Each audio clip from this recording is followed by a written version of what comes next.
Hello everyone! In this lecture, we will explore the topic of authorization and related concepts. But first, what is authorization? Authorization is the process of granting or denying access to resources based on a user's permissions. It ensures that users can access only resources they are permitted to access. Access control, in turn, is the mechanism or method used to enforce authorization. Enforcing authentication is one of the most basic access control mechanisms. This is sufficient for systems where all users share the same privileges. However, if different users need to have different privileges, then it is helpful to group permissions into different user roles and enforce access control based on each user's particular role. And this is what is called role-based access control. In basic systems, there might be just two roles, admin and user, where admins can manage users and perform other more privileged actions. In more advanced systems, there will be many different roles, and in addition to the user's role, it may be necessary to check other attributes when enforcing access control. This would be called attribute-based access control. Here you can see an example where access control enforces that in addition to the user's role, the user must belong to a specific department in the organization and may access the resource only within business hours. So here we can have much more granular access control by evaluating multiple conditions when granting access. Now, these types of conditions can get very complex and may change frequently. Therefore, hard coding such rules into the application code is not a good practice. Instead, rules should be moved outside the application logic. Here's a better example where we have a function that performs authorization. We just need to pass the necessary context about the action to be performed, and based on that, it can make the authorization decision, gathering any additional information as needed. This way, the rules can be stored in an external configuration file or database, and rule changes can be done by non-developers. In more complex systems, even a separate centralized authorization system may be consulted to make the authorization decision. Implementing relationship-based access control is useful when we need to manage access to resources based on relationships between the user and the resource.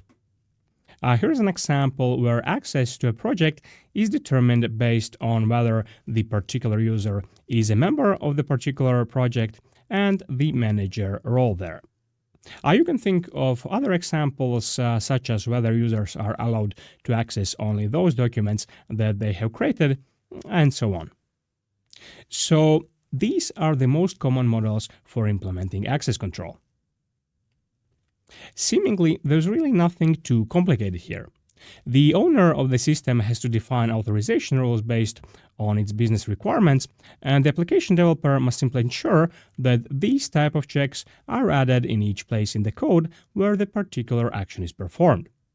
In practice, however, enforcing access control correctly seems to be a difficult challenge, as access control failures are one of the top vulnerabilities in real-world applications.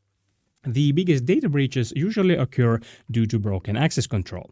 So getting it right, especially for complex systems, seems to be far from trivial. So let's take a look at different types of broken access control and common causes for it. Missing access control is the most common reason for broken access control. Here's an example where user profile information is shown for whichever user ID is received in the get parameter. So the attacker can simply change the ID in the URL to access user profiles of other users. In this example, the ID is passed in the URL, but it could also be passed via a hidden form field or other means. The access control here would be to check that the received ID matches the user ID of the currently logged in user. You should also notice that this example demonstrates an insecure design pattern.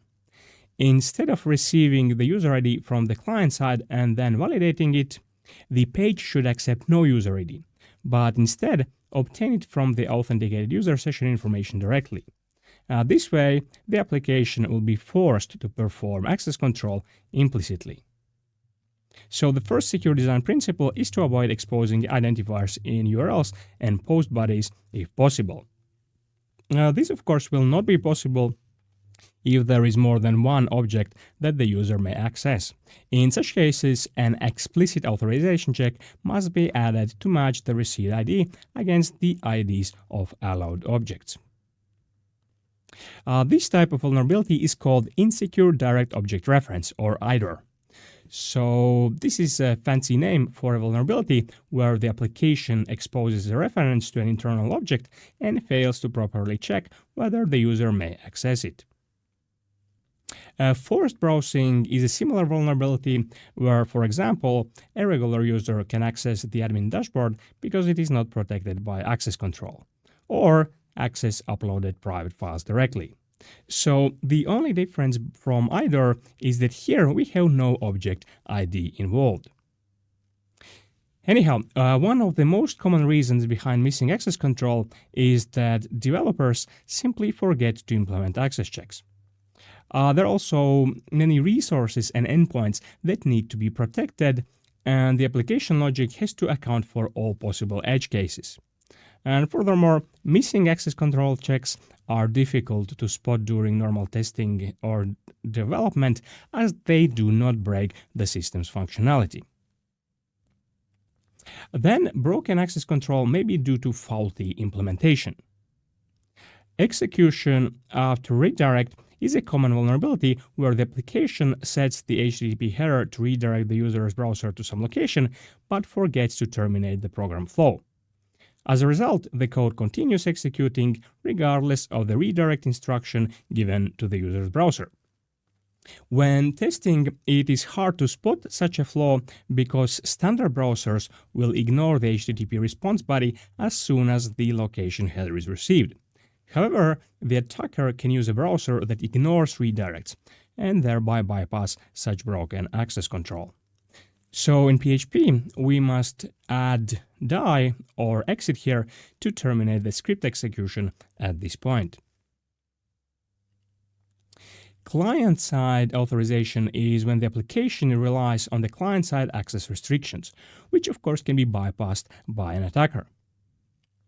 Non-editable HTML form fields are a classic example.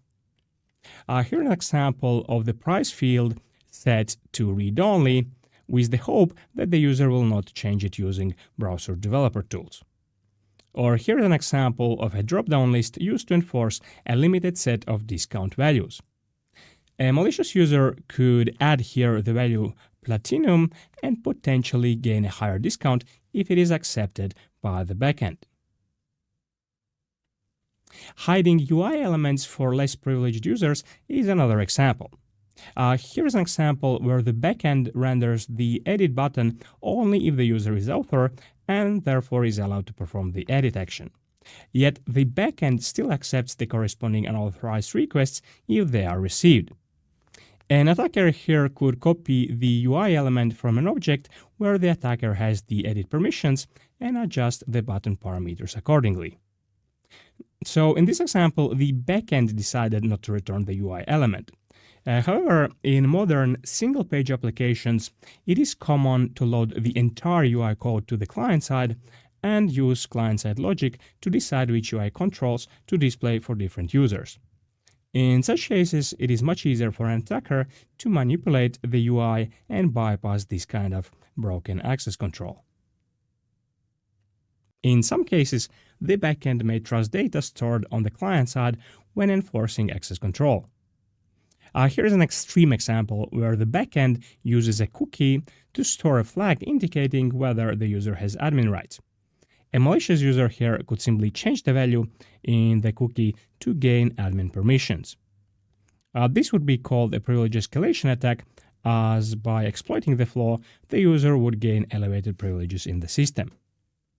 But to summarize, the moral here is that developers must never rely on client-side access control checks. Such checks may be permissible for improving the user experience only and must always be complemented by proper server-side enforcement. Responsibility confusion occurs when there is a lack of clear separation of responsibilities. Different components of the system assume that someone else will handle access control, and as a result, no one does it correctly. This is a super important issue when considering software architecture, and it applies not only to access control, but to any security critical check. So let's say we have a function or module that performs a privileged action. Can the function assume that the caller has performed all the necessary security checks? Or maybe the function should recheck everything itself? In other words, what is the correct place for security checks? Well, ideally, we should follow the principle of defense in depth by having multiple layers of security controls, meaning that the function should not trust the caller and should perform its own checks. The downside here is that in such cases, the function needs access to all the contextual information to perform the check. This may be fine for input validation, but it would be overkill for access control checks. So here it would make sense to perform centralized enforcement only at the business logic layer. Here's how it could look. First, we have the user's browser that submits an HTTP request containing user input and the user's identity. And as we discussed, we cannot trust any data there, as any client-side checks can be easily bypassed. Next, we have the web server or reverse proxy server that terminates the encrypted TLS connection and forwards the request to the corresponding application. The controller is the first web application component that receives the request and is responsible for input validation and user authentication. After validation, it calls the business logic, passing information about the user. The business logic component would then authorize the user and enforce access control. Finally, safe validated request reaches the component that performs the requested action on the protected resource. So we can skip the checks here only if this is an internal component that can be accessed only through the business logic layer, meaning that it is never exposed to external callers. If someone later reuses the component in another context, such as in a command line script or a new API, and forgets to add the security checks, then we have a security flaw. And this is usually how legacy systems end up with serious vulnerabilities. The principle here is that access control must be enforced at every trust boundary. In this example, the trust boundary is here, as these components live in the same security domain. If it turns out that some external component must access this component directly, then the trust boundary moves here and the security checks must be implemented here. When multiple teams are building a large system consisting of multiple components, it is important to agree on which layer the checks will be performed, document this decision, and communicate it to new team members as they join the development team. An additional risk is introduced when access control or other security checks are enforced by web server configuration rather than by the application itself. This is fragile because the web server configuration can be overlooked when moving the application to new servers, and there may also be misunderstandings between system administrators and software developers about exactly what checks the server configuration is expected to enforce. A good example of this is the ID card authentication bypass flaw in the SEB Internet Bank. Here it was discovered that it was possible to log in using fake TLS certificates containing arbitrary personal data. Of course, verifying the certificate's cryptographic signature would have detected such fake certificates. But there was a misunderstanding about which component was responsible for verifying the signature. The application expected this to be performed by the reverse proxy that terminated the TLS connection, while the reverse proxy server simply passed the received certificate to the application. So this is a nice example of responsibility confusion and how it can lead to a critical vulnerability in the system. But all right. Let's go over the most popular types of identifiers that websites use to reference objects. The most common is an incremental ID, which usually corresponds to the database primary key that is set to auto-increment for each new row added to a database table. It is convenient to use this identifier as it is automatically generated by the database, is guaranteed to be unique, and since primary keys are indexed by default, the corresponding record can be looked up efficiently. The downside is that such identifiers are very leaky, meaning that they reveal the number of records in the database table and the order in which they were inserted. This could expose, for example, the number of users registered in the system or the number of invoices issued, which in some contexts might be considered a business secret. And of course, such IDs are trivial to guess by simply incrementing or decrementing the value. Then we have URL slugs, which are human-readable strings that uniquely identify a resource. A slug can be an ID on its own, or it can be used alongside an ID, as you can see here, where the numeric ID is part of the URL. In such cases, the numeric ID serves as the identifier, and specifying the correct slug in the URL is often not even necessary to access it. So in these cases, one can simply change the ID in the URL to access a different resource. On the other hand, if the slug itself is the unique ID, then guessing the URL becomes much more difficult unless the slug is generated using a predictable format or structure, such as sequential words or timestamps. Then we have universally unique identifiers, UUIDs, which are guaranteed to be globally unique, meaning that they can be generated in a distributed manner with a negligible probability for collisions. There are different UUID generation algorithms, but the most common today is UUID version 4. The JavaScript's crypto-random UUID function can generate such IDs. The ID is a 16-byte hex-encoded value separated into 5 parts using hyphens. The entire value is generated randomly except for 6 bits that encode the version and variant.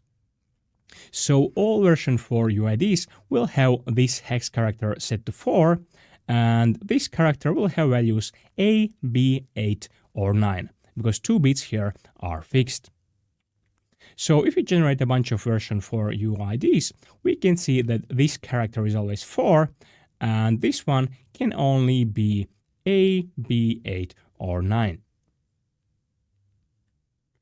Now, because UUID version 4 provides 112 bits of random entropy, it is considered cryptographically safe to use it for generating unpredictable tokens.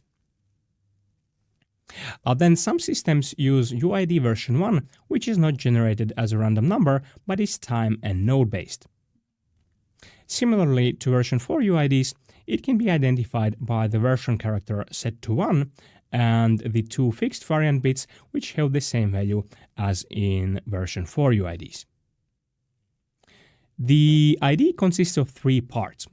The timestamp, which provides precision of around 100 nanoseconds, the incremental clock sequence, and the machine ID, which is usually the MAC address of the computer that generated the ID.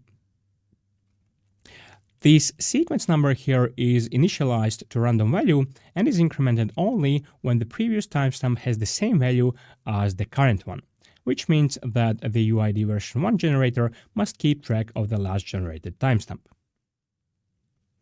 Here is an example of several UUIDs generated in sequence. As you can see, only the timestamp part changes here. The sequence didn't change, as there were no timestamp collisions here. Now, because here we have a high precision timestamp, it is not very feasible to brute force a valid UUID in online brute force attacks. Nevertheless, UUID version 1 is not cryptographically safe to be used for generating unpredictable tokens. And it also leaks the timestamp and the machine ID of the computer that generated it. There are online decoders available for decoding version 1 UUIDs. As you can see, this one was generated in 2019 on a machine that has this MAC address. Another common type of UUID is the MongoDB ObjectId. MongoDB is a popular NoSQL database that stores JSON-like documents, and each document is referenced by a unique 12-byte hex value.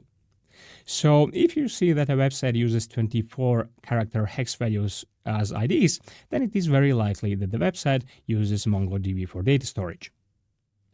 The ObjectId has 3 parts: a 4-byte timestamp, a 5-byte random process ID of the database instance, and a 3-byte counter, which is initialized to a random value and incremented for each object ID generated. Here's an example of a few object ID generated a second or two apart. As you can see, here only the timestamp value increases and the counter increments for each new object ID. The timestamp here provides precision of only 1 second, and therefore, by knowing a single object ID, it is easy to guess the next or previous one as long as the database instance has not been restarted between generations. Because of this, MongoDB object IDs are not suitable for generating unguessable tokens. And here's how the timestamp can be extracted from an object ID. We just convert the first 4 bytes to an integer, multiply by 1000, and this will produce a Unix timestamp that can be converted into a human-readable date. Now, to summarize, most types of identifiers are not designed to be unpredictable. But even when unpredictable identifiers are used, the system must still enforce proper authorization based on the currently logged-in user. There are, however, exceptions where this may not be feasible. And this is where we come to capability URLs, which act like keys, granting access to a resource to anyone who has the URL. So in some cases, it might be useful to grant access to a resource without requiring traditional authentication. A popular example here is the Google Docs document sharing option, anyone with the link, where the link contains a long, random secret token. Such links must be treated like passwords, ensuring they don't leak in logs or refer headers, and if possible, should support expiration and revocation. Password reset links, which we discussed in the previous lecture, is a perfect example of a capability URL. Other common examples include email verification links, unsubscribe links in emails, and invitation links to join teams or events. Here's an example of a capability URL that is not very secure. This URL was taken from a real-world online shop, and it allows a user to view tracking information about an order made in the shop. As a minimum, the tracking information exposes the delivery address, which is considered personal data. The URL takes the order ID, which looks like a sequentially incremental number, and the client's email address. The server checks that the email matches the order, so simply brute forcing the order ID will not allow an attacker to view other customers' tracking information. However, in the case of a targeted attack, where the attacker knows the victim's email address, the attacker can easily scan through possible order IDs to locate the victim's orders.